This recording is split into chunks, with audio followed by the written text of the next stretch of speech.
একাধিক শরীক যদি থাকে তাহলে সেটা জায়েজ কিনা এবং তাদের নাম নেয়া জায়েজ কিনা। নাম নেয়ার ব্যাপারে অবশ্যই বিশুদ্ধ এতক্ষণের আলোচনা থেকে আমরা পেয়েছি যে বিশুদ্ধ রেওয়ায়েতে এটা প্রমাণিত, নাম নেওয়া যাবে কুরবানির পরে বা আগে চাইলেও নেওয়া যায়, বাট পরে নিলে সুন্নাত।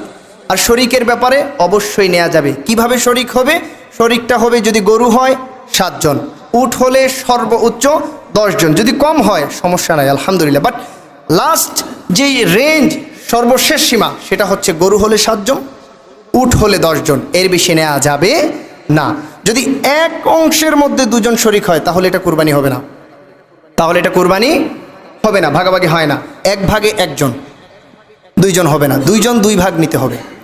বকরি হলে, ছাগল হলে 1 জন একটা করে দেবে। এইভাবে যদি কুরবানি আদায় হয় তাহলে কুরবানি বিশুদ্ধ হয়ে যাবে। প্যারে হাজিরিন, আমাদের এই কথাবার্তা আমলগুলোকে আল্লাহ তাআলা কবুল করুক, পড়েন আমিন।